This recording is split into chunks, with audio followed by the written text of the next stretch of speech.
어떤 사람이 갑자기 큰 부자가 되었다고 합니다. 그러자 기자가 찾아와서 당시 그렇게 큰 부자가 되고 나서 변화된 현상이 뭡니까? 하고 물었더니 이 사람 대답하는 말이 인간성이 제 인간성이 참 좋아진 것 같습니다. 뭔 얘기입니까? 사람들이 너도 나도 와서 나하고 같이 사귀려고 가까이 하는 사람이 많아졌습니다. 그리고 또 다른 변화는 뭡니까? 골프 실력이 아주 좋아진 것 같습니다. 누가 골프를 하든지 늘 내가 이기기만 합니다. 또 다른 변화는 없습니까? 유머 감각이 아주 뛰어나게 좋아진 것 같습니다. 내가 무슨 얘기를 해도 사람들은 그저 웃어줍니다 하고 이렇게 말하더랍니다. 이것은 진정한 변화가 아니죠. 사람들이 그에게 비유 맞추기 위해서 그렇게 해주는 것일 뿐이지 이것을 가르쳐 진정한 변화라고 말할 수는 없습니다. 손기철 장로님, 이분은 건국대학교 교수이면서 온누리교회 장로님이십니다. 그리고 이 시대 아주 활발하게 성령운동을 하시는 분인데, 그분이 그 신분의 변화라는 제목으로 그런 얘기를 했습니다. 이분은 이제 공식적으로는 이제 육군 장교 출신인데, 자기가 그 예비역 육군 소위지만 그러나 자기 이력을 아는 사람은 네가 무슨 장교냐, 너는 육개장이지 라고 말한답니다. 이 육개장이란 말은 6개월 동안 장교한 사람을 육개장이라고 불렀는데, 전에 석사장교란 것이 있어가지고 4개월 훈련받고 6개월만 장교하다가 나온 이런 경우 이제 육개장이라고 부르면서 어쨌든 장교는 분명히 장교이죠. 그런데 군대 생활 남해는 뭐 3년씩 하는 군대 생활을 그 당시 이제 6개월만 이제 장교하다가 이제 그만둔다고. 그가 훈련 받을 때는 그야말로 빡세게 훈련을 이제 시키는 바람에 조교들이 얼마나 달달 볶고 얼마나 혹독하게 훈련을 시키는지 뭐 다를 바 없이 오히려 더 심하게 이제 구보도 하고 뭐 각개전투도 하고 뭐 PRI도 하고, 그러면서 아침 일찍 일어났다가 저녁 늦게까지 훈련 받고, 그리고 관물 하나하나 전부 다 챙겨서 없으면 또 이제 온갖 이제 그 벌을 받고, 뭐 이제 훈련이 그렇게 힘들 수가 없었다고 합니다. 그렇게 아주 힘들게 그야말로 전출되는 그날까지 그렇게 훈련을 받고는 이제 차를 타고 자대 배치가 되었는데, 육사단 지역으로 이제 배치가 됐는데 한 밤중에 도착했다고 합니다. 그래서 그냥 밤에 그냥 숙소에 들어가서 그대로 골아떨어 잤는데, 아침에 누가 깨워서 보니까 사병이 일어나시라고 해서 이제 일어났더니 나가서 세수하시라고 했더니 아주 따뜻한 물 다 받아놓고, 그리고 한쪽 손에 수건 들고 한쪽에 치약까지 다 짜서 칫솔까지 들고 딱 대기하고 있더랍니다. 그러자 이게 웬일인가? 어제까지만 해도 그냥 그 훈련병으로서 온갖 이제 구박을 다 받고 시달리면서 고생을 했는데, 이제는 어쨌든 그 장교가 됐다고 그렇게 완전히 대우가 달라지더라는 것이죠. 내가 이렇게 대접을 받아도 되는가? 도무지 자기가 장교라는 사실이 실감이 나질 않더랍니다. 자기가 장교라는 어떤 자기 정체 의식을 갖게 된 것은 2주가 지나서였다는 것이죠. 그러면서 그가 생각하기를, 내가 그렇게 훈육제 훈련소에서 이제 그토록 고생하고 힘들게 훈련을 받았는데 장교 계급장을 받고 나니까 이렇게 이제 대우가 달라졌구나 하는 걸 느끼면서 그가 깨달은 한 가지 사실은, 우리가 그리스도인 됐다는 것은 이것과 비교할 수 없는 엄청난 변화가 아닌가. 우리는 마귀의 자식이요 사탄의 종으로서 사탄에 완전히 끌려서 꼼짝 못하던 우리가 이제는 하늘의 황태자가 되어서 하나님의 자녀로 이 거듭난 삶을 살게 되었다는 것, 이것처럼 놀랍고 이것처럼 엄청난 변화가 어디 있느냐. 그런데 이것은 우리 어떤 행위로, 우리 어떤 의지로, 우리의 노력으로 되는 것이 아니라 그리스도께서 우리를 위해 하신 그 일, 그 십자가의 대속의 사건을 이걸 믿고 받아들이면 이건 우리에게 거저 주신 하나님의 선물이라는 사실을 생각할 때, 우리의 이 신분의 변화는 그 사병에서 장교로 변화된 것과 비교할 수 없는 엄청난 우리들의 운명의 대역전 전환이 이루어진 것이라고 이분은 이렇게 얘기를 하고 있습니다. 우리가 에베소 1장에서는 영적인 축복, 그리스도로 말미암아 어떻게 영적인 축복을 우리가 이제 배웠다면, 이제 오늘 에베소 2장에서는 우리들이 이제 어떤 위치에 서게 되었는가, 그리스도인으로서 예수로 말미암아 우리는 어떤 위치에 서게 되었는가 하는 부분을 우리에게 이제 가르쳐주고 있습니다. 오늘 말씀의 가장 중요한 요절이라고 하자면 5절과 6절, 허물로 죽은 우리를 그리스도 예수 안에서 살리셨고 너희가 은혜로 구원을 얻은 것이라. 또 함께 일으키사 그리스도 예수 안에서 함께 하늘에 앉히시니 하늘에 앉힌 바 되었다. 이제 우리는 하나님의 자녀로서, 하늘의 백성으로서 하늘에 앉힌 바 되었다고 이렇게 말씀하고 있습니다. 우리는 세계 역사는 이제 그리스도의 오심을 통해서 역사가 완전히 나뉘어지게 됐죠. 세계 몇천 년의 역사가 됐든 지금 세계 역사는 BC냐 AD냐로 나눠집니다. BC라는 말은 Before Christ, 그리스도 이전이냐, AD라는 말은 라틴어의 안노 도미니라는 말에서 나오는데 이것은 우리 주님의 시대라는 말입니다. 그러니까 그리스도가 이 땅에 오시기 전에는 BC, 그리스도 이전, 그리고 그 이유는 안노 도미니, 주님, 우리 주님의 시대에 이제로 AD 역사로 바뀌어졌는데, 이건 세계 역사만이 아니라 우리들의 운명도, 우리들의 모든 이제 삶도 완전히 그리스도 이전과 이후로 갈라졌음을 말씀하고 있습니다. 그렇다면 우리가 그리스도 이전에는 어떤 상태였는가? 이제 오늘 말씀에 보면 2장 1절 말씀에 그는 허물과 죄로 죽었던 너희를 살리셨도다 하고 이렇게 말씀하고 있습니다. 그는 허물과 죄로 죽었던 너희를 살리셨도다. 이 말씀은 우리가 이전에는, 그리스도 이전에는 우리가 허물과 죄로 죽었었다는 사실을 여기서 먼저 전제하고 있습니다. 영적으로 죽었다는 것이죠. 이 죽음이라는 것, 이것은 성경에서 죽음은 분리를 의미하고 있습니다. 이것은 우리에게 죽음의 영적인 죽음이 있고 육체적인 죽음이 있습니다만은 여기 이렇게 꽃이 아름답게 펴 있는데 이것이 지금 꽃이 펴서 향기를 발하고 있지만 어찌 보면 이것은 죽은 거나 마찬가지입니다. 왜냐하면 본래 나무 줄기에서 꺾어져 있거든요. 단절되어 있기 때문에 지금은 이거 살아있는 듯 싶어도 이건 죽은 것과 마찬가지입니다.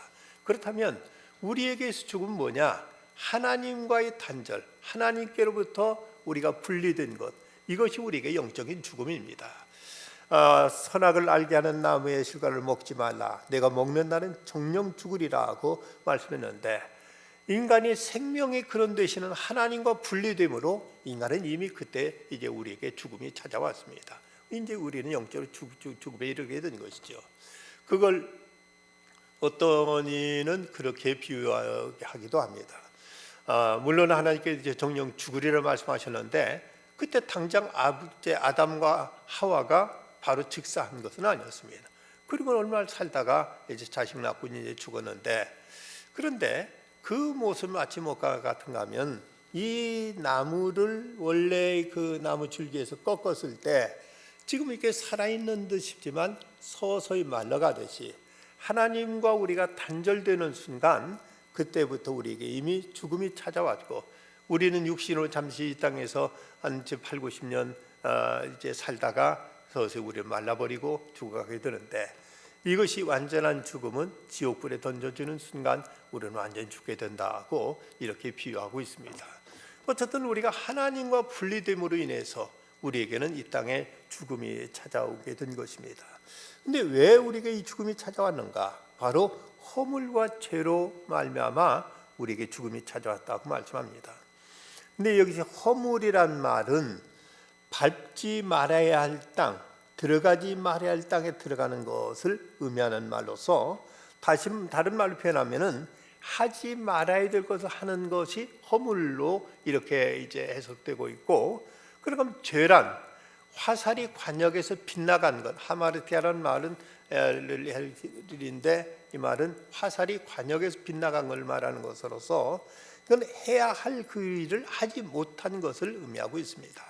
그러니까 우리는 하지 말아야 될 짓은 했고 해야 될 일은 하지 못함으로 인해서 하나님 앞에 허물과 죄로 인해서 이미 우리에게 이 죽음이 찾아오게 되었다는 것입니다. 하나님께서는 우리에게 어떤 일이든 하라고 말씀하셨고 어떤 일을 하지 말라고 말씀하셨는데 우리에게 있어서 그 계명, 성경에는 613개의 계명이 있다고 합니다. 그런데 그 613개 중에서 248개는 하라는 행위 명령이고 365개는 이것은 하지 말라는 금지 명령으로 되어 있다는 것이죠. 근데 인간은 하나님께서 하지 말라고 한 짓은 저질러 버리고 하라고 한 일을 하지 않음으로 인해서 이제 이렇게 허물과 죄로 인해서 우리에게는 이제 죽음이 찾아온 것입니다. 러시아의 대문호 톨스토이가 문학의 성자를 불리게 되는데 그 작품이 인간의 어떤 양심과 진리에 대한 회복에 대한 이제 그 탐구가 그 소설을 통해서 아주 이제 깊이 있게 심도 있게 묘사되어서 그런 세계적인 작가로 잘 알려져 있습니다. 무엇보다 그는 하나님에 의한 구원을 이제 그의 소설을 통해서 담고 있는데 그가 이런 그 작품의 세계가 새롭게 열려졌던 것은 그가 나이 48세인 1876년 그 인생의 대전환이 찾아온 때문이었다고 합니다. 어느 날 그는 갑자기 자신의 삶이 마치 정죄되는 듯한 이런 느낌을 갖습니다. 그 상태를 가지고 그는 불가항력적인 어떤 힘이 삶으로부터 도피시키려고 질질 끌고 다녔다고 이렇게 표현하고 있습니다. 그는 깊은 어떤 좌절과 번민에 빠져서 주위를 돌아봤지만 자신뿐만 아니라 무수한 인간이 모두 다 절망 속에 헤매고 있는 모습을 발견하게 됩니다. 그는 그 절망이 오직 하나님에 의해서만 극복될 수 있다는 사실을 깨닫고 그는 이렇게 말합니다. 문득 신을 믿지 않을 때는 살아있는 것이 아니라는 것을 알았다. 하나님을 생각함으로써 생명의 물결이 내 마음속에 일어났던 것이다. 모든 것이 활기를 띠고 의미를 가졌다. 신앙이란 살게 하는 힘이다. 인생이란 수수께끼에 대해 신앙은 인류의 가장 깊은 지혜라고 이렇게 말합니다. 그러면서 1878년 그는 그의 유명한 참회록, 톨스토이 참회록을 쓰는데 그는 오직 믿음 안에서만 참된 행복을 찾을 수 있다면서 하나님을 안다는 것은 산다는 것과 마찬가지라고 이렇게 말하면서 확고한 신앙관을 보여주고 있습니다. 우리가 진정 그리스도 안에서 인생의 대전환을 이룰 수 있게 되는 것이고 우리가 죄에 빠졌던 우리의 삶에 새로운 여명은 바로 이미 사망, 죄로 인해서 죽음에 던져지던 우리가 그리스도를 말미암아 새 삶을 누리게 된 것입니다.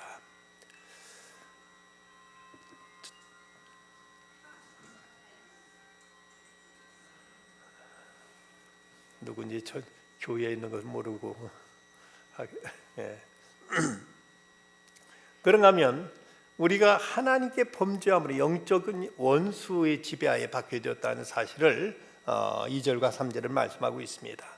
그때 너희는 그 가운데 생하여 이 세상 풍조를 따르고 공중의 권세 잡은 자를 따랐으니 곧 지금 불순종의 아들들 가운데 역사하는 영이라. 전에는 우리도 다 그 가운데 우리 육체의 욕심을 따라 지내며 육체와 마음이 원하는 것을 하여 다른 이들과 같이 본질상 진노의 자녀였더니.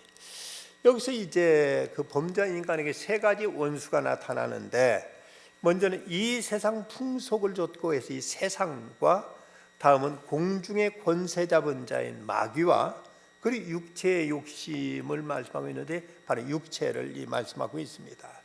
이 세상이라는 말을 성경에 보면 여러 가지 용례로 쓰이고 있습니다. 어떤 경우는 하나님이 지으신 이 자연세계, 어떤 경우는 이 땅에 살고 있는 사람들, 그리고 어떤 경우는 하나님 나라와 대적하고 있는 이런 세상의 악한 어떤 이제 체계들, 이걸 말하는 여기서는 이제 바로 이 세 번째 하나님 나라를 대적하는 이런 이제 악한 세상을 의미하고 있습니다. 로마서 12장 2절에 보면 너희는 이 세대를 본받지 말라는 말씀에서 이 세상의 어떤 불신앙적이고 어떤 죄악이 만연한 이 세상의 악한 풍조들, 이것이 바로 범죄한 인간들을 위해 지배하고 있는 원수로 군림하고 있다는 것입니다. 두 번째는 이제 마귀가 언급되고 있는데 보면 공중 권세 잡은 자라고 이렇게 묘사되고 있습니다. 많은 악령들을 움직이면서 사람들의 삶 속에 도덕적인 잘못된 영향을 미치기도 하고 불신앙적인 이런 파괴력을 가지고 인간을 지배하는 이런 모습들입니다. 또 여기서 육체를 말씀하고 있는데, 여기서 성경에서 말씀할 때 육체는 우리 몸 자체를 말하는 것이 아니에요. 몸은 나타내는 단어가 이제 두 개가 다르게 쓰여지고 있습니다. 우리 단지 신체를 의미할 때는 헬라어의 소마라는 단어가 쓰여져 가지고 이건 결국 어떤 몸 자체가 죄라든지 악이 아닙니다. 이건 어떤 면에서는 선한 의의 병기가 될 수 있는 것인데, 그런데 또 다른 단어 사르크스라는 단어가 있는데, 이건 바로 어떤 성령을 거역하고 인간의 어떤 죄의 충동과 어떤 육체적인 욕망과 우리로 하여금 그 어떤 혈기와 분냄과 이런 악한 생각들, 이런 것이 지배하는 것을 가르쳐서 성경에서는 육체라고 이렇게 표현하고 있습니다. 부패한 본성, 잘못된 경향, 이런 것들이 육체라고 하는데, 바로 우리가 그 범죄함으로 인해서, 허물과 죄로 인해서 이런 세상의 권세하에 있게 되고 악한 마귀의 영향하에 있게 되고, 그리고 육체의 본성에 따라서 움직이는 이런 존재가 되었다는 것입니다. 그래서 우리는 이로 말미암아 하나님의 진노 아래에 있게 되었습니다. 3절 말씀, 전에는 우리도 다 그 가운데서 우리 육체의 욕심을 따라 지내며 육체와 마음이 원하는 걸 하여 다른 이들과 같이 본질상 진노의 자녀였더니, 하나님의 진노를 받을 수밖에 없는 이런 처지에 있었다는 것입니다. 이것이 바로 우리에게 before Christ, BC, 그리스도 이전의 우리들의 운명이었고 우리들의 처지였습니다. 그런데 이런 우리에게 대전환이 일어나게 됩니다. 바로 우리의 삶에 있어서 AD, 안노 도미니, 우리 주님의 은혜의 새로운 역사가 우리에게 찾아오게 된 것입니다. 이것이 바로 4절부터 나타나는 극적인 대반전이 소개되고 있습니다. 이건 고린도후서 5장 17절에서 말씀하고 있는 대로, 누구든지 그리스도 안에 있으면 새로운 피조물이라, 이전 건 지나갔던 보라 새 것이 되었다는 말씀처럼 우리에게 새로운 극적인 전환이 이루어지는데, 4절과 5절 말씀 보면 긍휼에 풍성하신 하나님이 우리를 사랑한 그 큰 사랑을 인하여 허물로 죽은 우리를 그리스도 예수 안에서 살리셨고 너희가 은혜로 구원을 얻은 것이라고 말씀하고 있습니다. 여기 보면 특별한 몇 가지 용어가 나타나고 있습니다. 먼저 긍휼, 그 다음에 사랑, 그 다음에 은혜, 그리고 저 7절에 가면 자비가 나타나고 있습니다. 이것이 바로 완전히 우리 운명을 변화시켜 주신 하나님의 성품들, 하나님께 우리에게 이루신 하나님의 자비와 은총들을 이렇게 네 가지 표현으로 우리에게 말씀하고 있습니다. 그 첫 번째가 긍휼이죠. 이 긍휼은 어떤 사람 마땅히 벌하고 저주해야 되는데 그것을 면제해 주는 것을 성경에서는 긍휼이라는 단어로 쓰여지고 있습니다. 저 사람 행한 대로 하면 마땅히 그를 형벌에 처해야 되고 그를 처벌해야 마땅한데, 그럼에도 불구하고 그를 불쌍히 여겨서 그에게 이 형벌이 면제되는 것, 이것을 긍휼이라는 말로 표현하고 있습니다.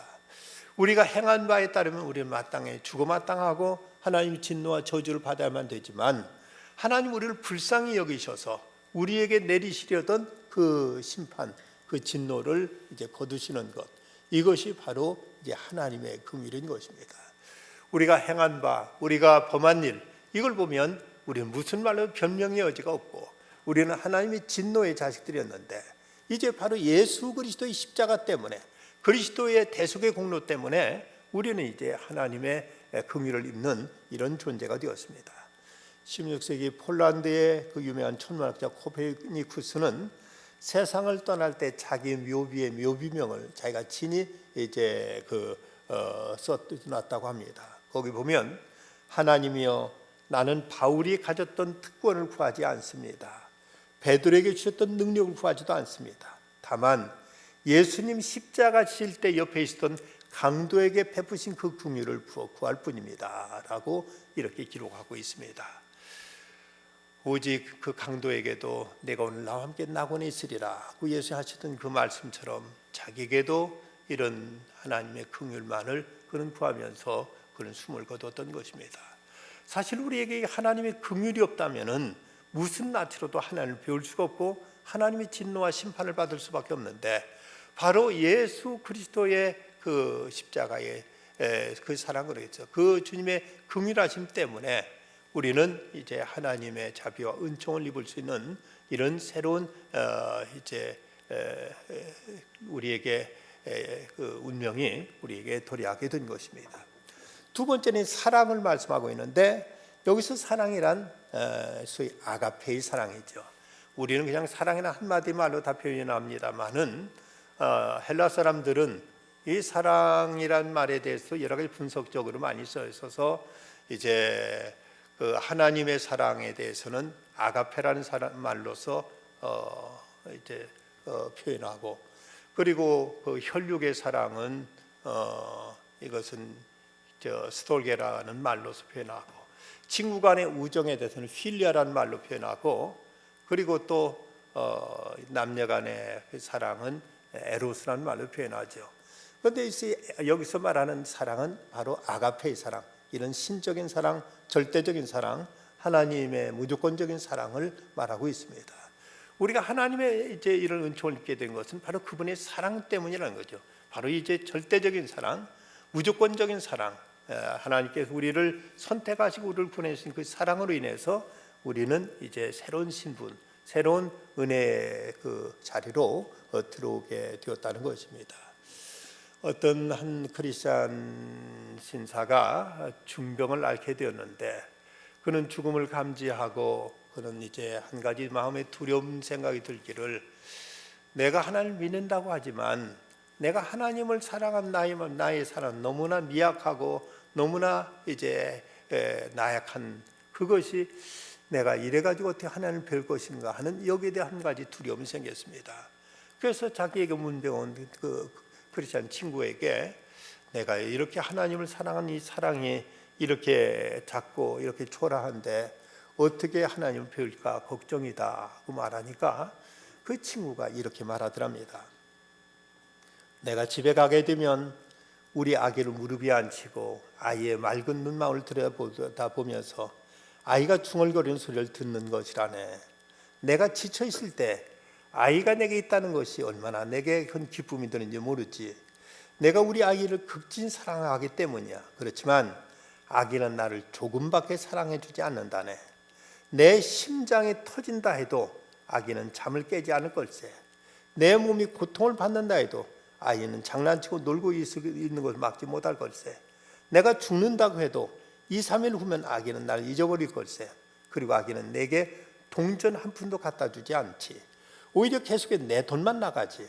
난 부자가 아니네. 그렇지만 세상에는 돈을 다 주어도 우리 아기와 바꿀 수는 없지 않은가. 아이가 나를 사랑하는지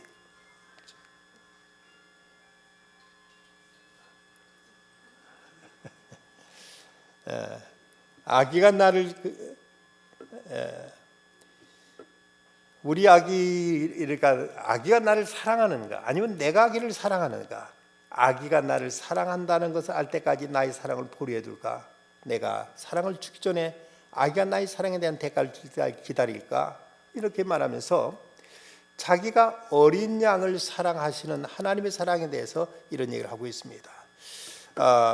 자기는 자기가 자식을 사랑하는 것에 비해서 자기 아이가 자기를 사랑하는 것은 아직은 극히 미미하지만, 그래도 아버지가 자식을 사랑하는 그 사랑이 절대적인 것이기 때문에 이 아이는 그 아버지 사랑 안에서 이제 편안히 쉴 수 있고 그 사랑 안에서 안전할 수 있는 것처럼, 우리가 하나님을 향한 사랑 때문에 우리가 구원받는 것이 아니라 하나님께서 우리를 사랑하는 그 사랑 때문에 우리는 하나님 말할 수 없는 은총과 하나님의 그 은혜를 입는다는 것입니다. 여러분, 우리 구원이 내 감정과 내 어떤 이제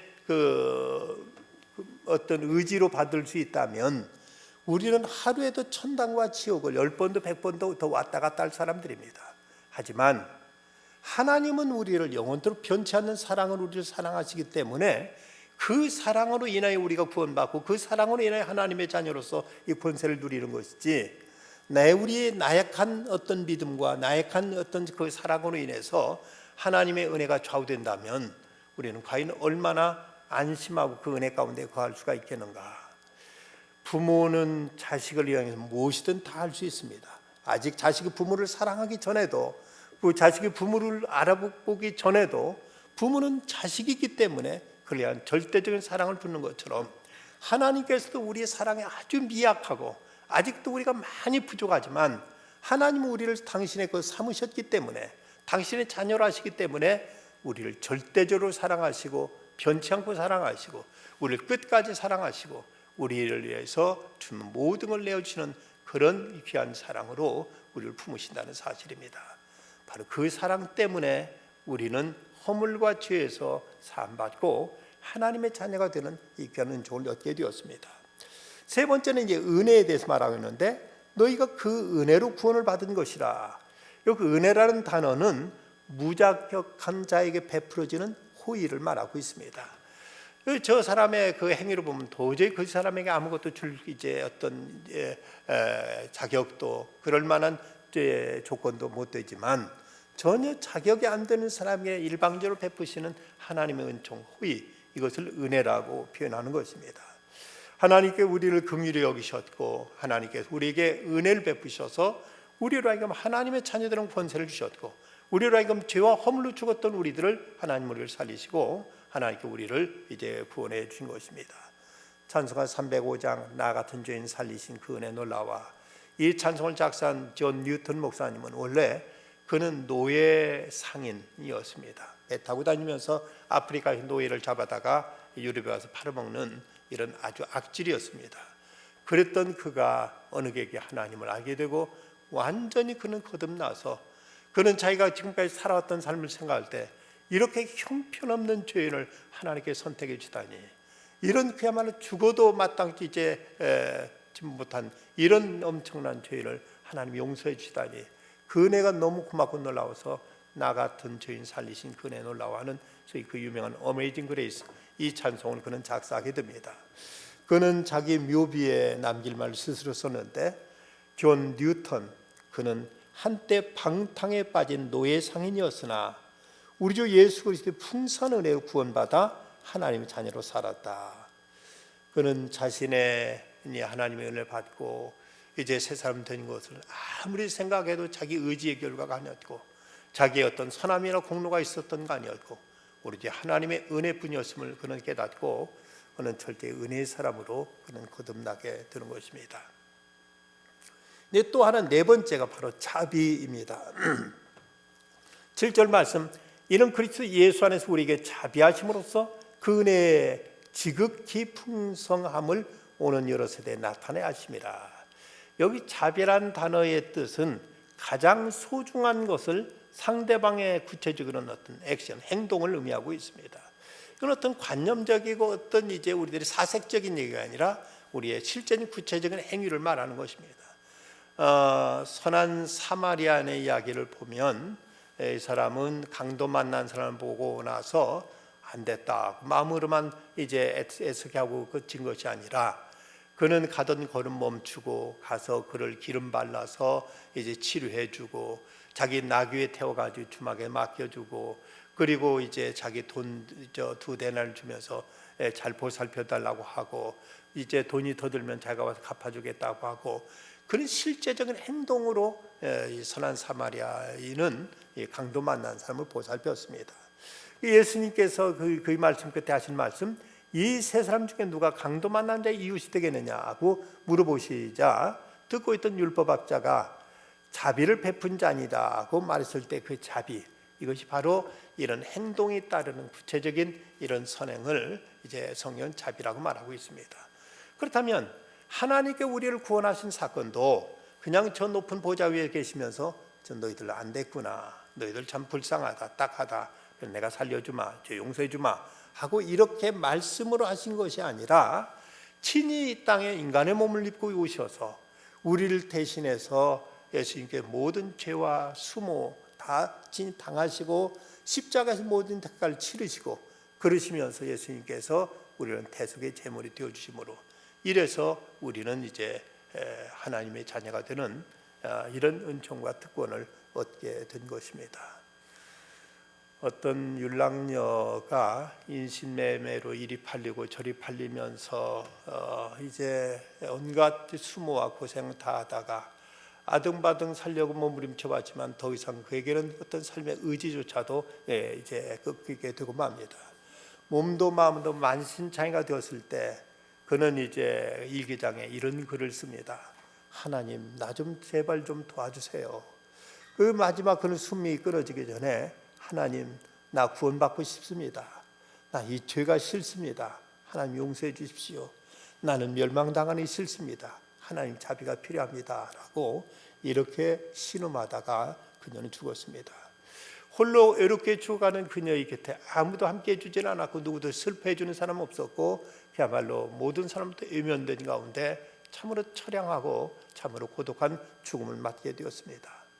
그런데 그럼에도 하늘에서 놀라운 일이 일어납니다. 그 순간 천국에서 한 천사가 12 진주대문을 향해서 허겁지겁 달려가는 모습을 본 다른 천사가 그 천사에게 묻습니다. 천사에 무슨 일이 일어났는가? 그러자 그 천사가 하는 말이 다 이루었습니다. 뭐가 이루어졌는가? 하나님의 따님이 영광의 나라에 입성하고 있습니다. 그러자 다른 천군 천사들이 아멘 할렐루야를 외쳐대는 것입니다. 천국의 모든 종소리가 땅그랑땅그랑 울리면서 이제 그 세상의 것들을 멸시받은 율랑녀가 그가 회개하고 하나님의 딸로서 천국에 입성하는 것을 온 천사들이 반갑게 맞아 주었던 것입니다. 그는 세상에 온통 그 모든 더러운 것도 깨끗이 씻고 그 눈에서 눈물도 그는 닦아내고 주님의 영광스러운 신부처럼 천국에 입성하는 모습으로 그는 이제 하나님의 사랑의 이제 딸로 이렇게 영접되어졌던 것입니다. 이것이 바로 우리 주님께서 우리를 위해서 친히 행하신 십자가의 그 액션, 십자가의 희생의 그 사랑이 우리에게 이 귀한 은총을 가져다 준 것입니다. 이처럼 주님의 긍휼과 사랑과 은혜와 자비로 구원받은 우리에게 이제 더 이상 우리가 하나님의 진노 아래에 있지 않다 하고 오직 하나님의 은총 안에 있다고 말씀하고 있습니다. 7절과 8절 말씀 다시 보면 이는 그리스도 예수 안에서 우리에게 자비하심으로써 그 은혜의 지극히 풍성함을 오는 여러 세대에 나타내려 하심이니라. 너희가 그 은혜를 인하여 믿음을 말미암아 구원을 얻었나니 이것이 너희에게 난 것이 아니라 하나님의 선물이다고 말씀하고 있습니다. 우리의 신분이 이렇게 달라졌다는 것이죠. 우리가 그리스도 이전과 그리스도 이후가 이렇게 엄청나게 대천환이 일어나게 됐습니다. 이전은 진노의 자식이었었고 우리는 악한 그 공중 권세 잡은 자의 그 권세에서 놀아나섰고 우리는 육체의 어떤 그 소유에 의해서 이끌렸던 우리였지만 이제 하나님 예수 그리스도의 긍휼과 사랑과 은혜와 자비로 말미암아서 우리는 완전히 새로운 피조물 되었고 하나님의 은혜로 말미암아 우리는 구원이 우리에게 주어졌다고 말씀하고 있습니다. 그래서 우리가 구원받은 그 위치가 어떠한가에 대해서 4절 이후의 말씀 보면 그 긍휼에 풍성하신 하나님이 우리를 사랑하신 그 큰 사랑 인하여 허물로 죽은 우리를 그리스도 예수 안에 살리셨고 너희가 은혜로 구원을 얻은 것이라. 또 함께 일으키사 그리스도 예수 안에서 함께 하늘에 앉히시니 하늘에 앉히셨다고 이렇게 말씀하십니다. 예수님이 십자가에 죽으셨습니다. 그리고 부활하셨죠. 부활하시고 예수님은 이제 승천하셔서 지금 하나님의 보좌 우편에 앉아 계십니다. 그런데 바로 우리도 지금 이미 영적으로는 예수님과 함께 하늘 보좌 옆에 주님과 함께 앉게 되었다고 이렇게 말씀하고 있습니다. 물론 우리가 아직도 육체로는 지금 이 땅에 머물고 있지만 이미 영적은 그리스도와 연합해서 주님과 더불어 함께 천국의 보좌에 함께 앉는 이 영광과 특권이 우리에게 주어졌음을 말씀하고 있습니다. 우리는 아직 죽은 일이 없고 부활한 적도 없고 승천한 일도 없습니다. 우리는 하나님의 보좌 우편에 앉은 일도 더더욱 없습니다. 하지만 바로 그리스도로 말미암아 이제 예수를 구주로 영접했을 때 우리는 그리스도와 연합한 자가 되어서 주님의 사람이 되었고 그리고 주님과 함께 부활하고 주님과 함께 이제 하나님 보좌 우편에 앉게 되는 이 영광스러운 자리가 우리에게 이제 허락되었다는 것이지요. 이것이 바로 구원받은 우리에게 주어진 새로운 신분의 변화요, 위치의 변화요, 우리에게 새로운 이제 운명의 변화로 이렇게 나타났다는 사실입니다. 이 일을 생각한다면 이것이 얼마나 우리에게 복되고 이거 얼마나 우리에게 감격스럽고 얼마나 우리에게 귀한 것인지, 설사 지금 제 생명이 지금 이 자리에 끝난다 할지라도 우리는 주님과 함께 주님 영광의 보좌에 함께 앉게 되는 이런 특권이 우리에게 주어졌기에 그 무엇도 거칠 것이 없고 무엇도 우리는 두려울 바가 없게 되었습니다. 예수님이 땅에 오심으로 말미암아서 세계 역사가 BC와 AD로 나뉘어진 것처럼 우리 인생도 우리 삶도 그리스도로 말미암아서 그리스도 이전에 하나님의 진노 가운데 있던 우리가 이제 하나님 은총받는 자녀가 되었고 그리스도와 더불어 천국의 보좌에 함께 앉는 이런 자리로 우리 운명이 달라지게 되었습니다. 골로새서 3장 9절과 10절 말씀 보면 옛사람과 그 행위를 벗어버리고 새사람을 입었으니 이는 자기를 창조하신 이의 형상을 따라 지식에까지 새롭게 하심을 입은 자니라고 말씀하고 있습니다.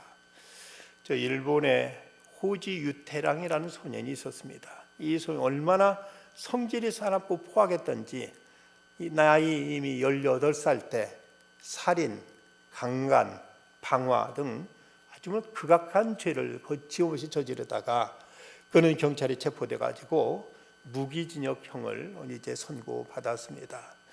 그 감옥에 갇혔지만 그는 어떻게든 탈옥해가지고 자기에게 무기징역을 선고한 판사를 죽이겠다고 이를 갈고 있었습니다.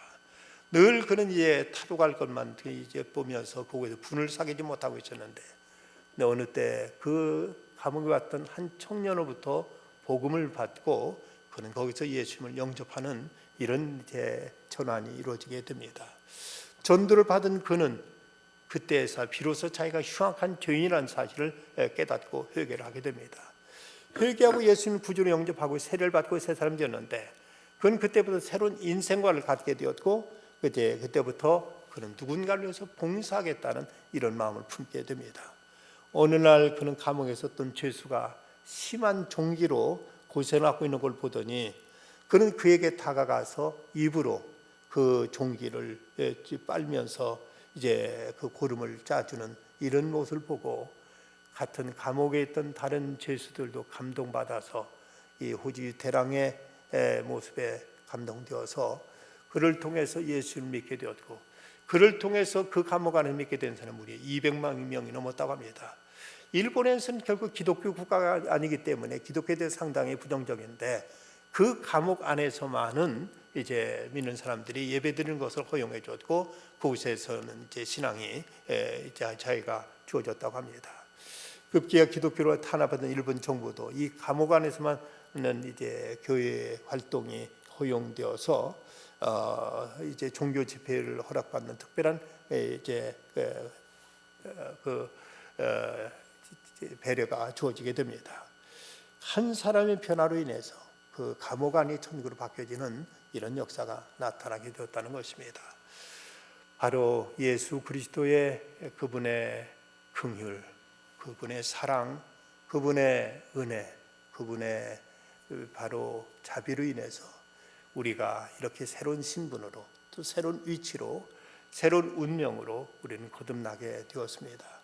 그래서 우리는 바울과 함께 우리도 이렇게 고백할 수 있을 것입니다. 우리의 시민권은 하늘에 있는지라. 우리의 소속은 이제 하늘에 속했고 하나님의 나라 하늘의 백성으로서 우리는 이 땅에 비록 살고 있지만 천국을 누리며 천국을 살고 있는 이런 새로운 소속으로 새로운 존재로 바뀌어졌습니다. 이것이 바로 주님의 은혜임을 성경은 역설하고 있습니다.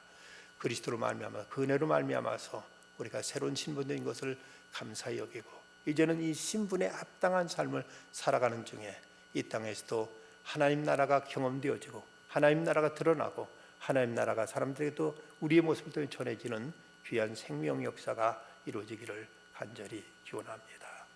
기도하시겠습니다.